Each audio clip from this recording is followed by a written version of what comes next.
சண்டையே வரும். அந்த மாதிரி ராமரும் லக்ஷ்மணன், பரதன், சத்ருக்னன் இந்த 3 தம்பிங்களோட ஜாலியாக தான் இருந்தார். எப்போ அவருக்கு கஷ்டம் வந்ததுன்னா பட்டாபிஷேகத்தப்போ தான் கஷ்டமே வந்துதான். ஆனால் கிருஷ்ணர் கஷ்டப்பட்டார்னு நான் சொல்லுவேன். எப்படி கஷ்டப்பட்டார்? அவர் பிறந்ததே எங்கே? ஜெயிலில் பிறந்தார். ஜெயிலில் பிறந்து அவள் அம்மா அப்பாலாம் கைவிலங்கு கால் விலங்கு போட்டு கஷ்டப்பட்டுன்னு இருந்தா. அந்த மாதிரி கிருஷ்ணர் கஷ்டப்பட்டு ஜெயிலே பிறந்தார். ஆனால் 2 பேருமே கஷ்டப்பட்டா அப்படின்னு தான் சொல்லணும். கிருஷ்ணர் ரொம்ப கஷ்டப்பட்டார்னு சொல்லலாம். ஏன்னா ஜெயிலே பிறந்து, அதுவும் போன பிருந்தாவனத்துக்கு ஜாலியாக இல்லை, மாடு மேய்ச்சிட்டு தான் இருந்தார். அதுக்குன்னு மாடு மேய்க்கிறது கஷ்டமான வேலை இல்லை. இப்போ நான் முதல்ல கேட்ட கேள்வியை கேட்டால், ராமர் கஷ்டப்பட்டாரா கிருஷ்ணர் கஷ்டப்பட்டாரா அப்படின்னு கேட்டால், நம்மளாம் 2 பேருமே கஷ்டப்பட்டார்னு சொல்லுவோம், இல்லைன்னா கிருஷ்ணர் கஷ்டப்பட்டான்னு சொல்லுவோம். இப்போ நான் உங்ககிட்ட கேட்குறேன், ராமர் கஷ்டப்பட்டாரா கிருஷ்ணர் கஷ்டப்பட்டாரா? 2 பேருமே கஷ்டப்பட்டா அப்படின்றது தான் இதுலேருந்து சொல்ல வரும்.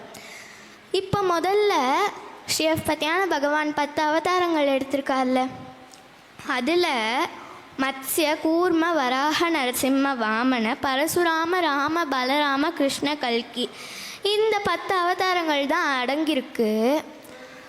ஆனால் இதில் அம்மன் எங்க, சிவன் எங்க, விநாயகர் எங்க, முருகர் எங்க? அப்போ இவாலாம் கடவுள் கிடையாதா?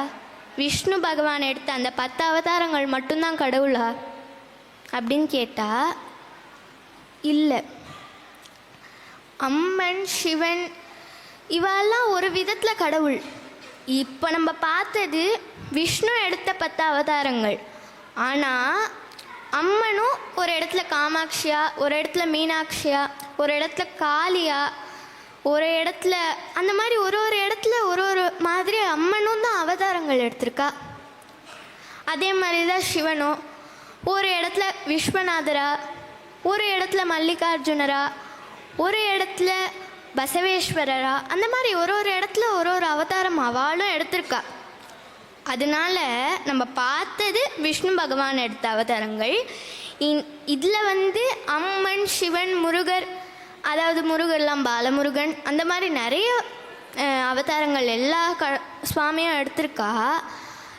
அதனால இவ்வளோ அவதாரங்கள் ஒரு சுவாமியும் ஒரு அவதாரங்கள் எடுத்திருந்தாலும் இது எல்லா சுவாமிகளுக்குள்ளேயும் இருக்கிறது ஒன்று தான்.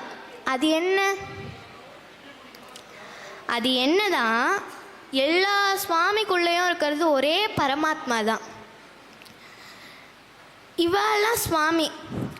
அடுத்து நம்ம பாரத தேசத்தில் எவ்வளோ மகான்கள் பிறந்திருக்கா. அதாவது ஸ்ரீ புட்டபர்த்தி பாபா, ஷிரடி பாபா, ராகவேந்திரர், இந்த மாதிரி இவாலாம் மகான்கள். இவாலாம் எப்படி, இவாலாம் நம்ம என்னன்னு வழிபாடு பண்ணுறோம்? நம்ம இவாளையும் சுவாமியாக தான் வேண்டுறோம். இவாலாமும் நம்மளை மாதிரி மனுஷனாக தான் வாழ்ந்தா இவா எப்படி கடவுளானா அப்படின்னு நம்மளுக்கு ஒரு கேள்வி வரும். அந்த கேள்விக்கு பதில் என்னன்னா,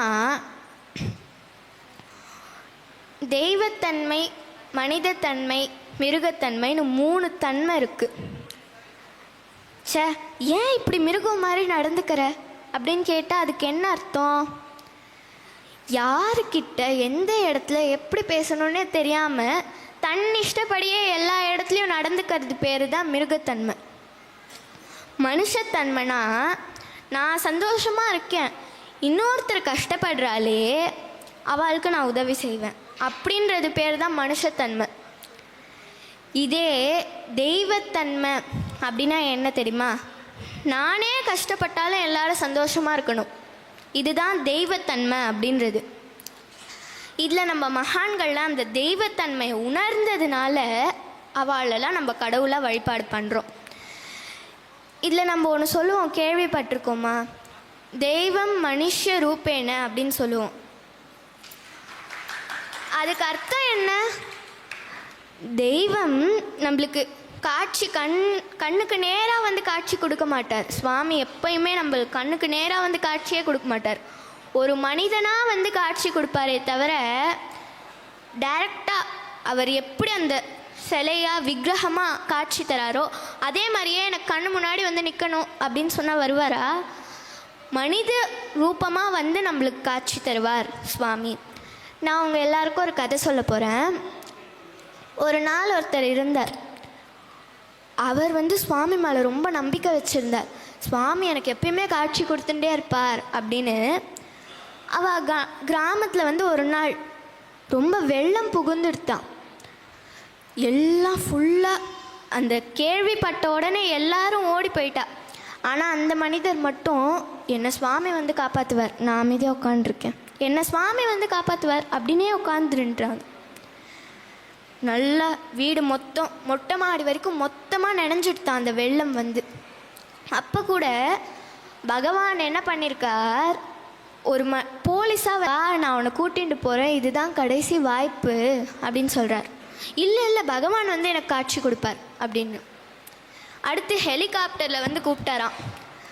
அப்போ என்ன சொன்னாராம், இல்லை பகவானே நேரடியாக வந்து என்னை கூட்டிகிட்டு போவார் அப்படின்னு சொல்கிறார். அப்புறமா கடைசியில் அவர் செத்து போயிடுறார். அப்புறமா அவர் போய் சுவாமி கிட்ட போய் கேட்குறாராம், சுவாமி நான் உன்னை எவ்வளோ நம்பினேன், நீ எனக்கு ஏன் காட்சி கொடுக்கல? நான் உன்னை எவ்வளோவோ நம்பினேன், உனக்கு அவ்வளோ நம்பிக்கை வச்சுருந்தேனே உனக்கு, நீ ஏன் என்னை காப்பாற்றலை அப்படின்னு கேட்டால் பகவான் சொன்னாராம் ஒரே வார்த்தை, நான் உன்னை ஒரு போலீஸாக வந்து கூப்பிட்டேன், நீ வந்திருக்கலாமா அப்படின்னு. நீங்கள் தான் அதுன்னு எனக்கு தெரியாதே சுவாமி.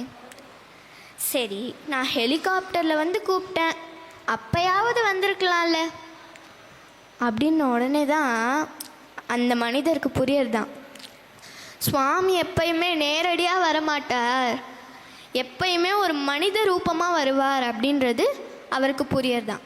இதில் எனக்கு ஒரு இன்சிடெண்ட் நடந்திருக்கு, அதை நான் சொல்லணும்னு நீங்கள் விரும்புகிறேன். எங்கள் ஆற்று வாசலில் நிறைய குட்டி நாய்க்குட்டிங்கள்லாம் இருக்கும்.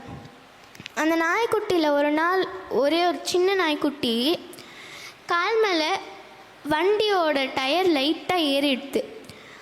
அது உட்காந்து அந்த கையை அப்படியே நடுங்கிட்டே இருந்தது, கீழே வைக்க முடியாமல் அப்படியே நடுங்கின்னு இருந்தது.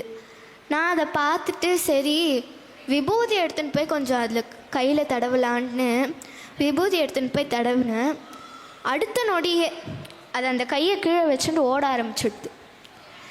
எனக்கு அது ஒரே ஆச்சரியம், சுவாமி ரூபமாக வேணா வந்து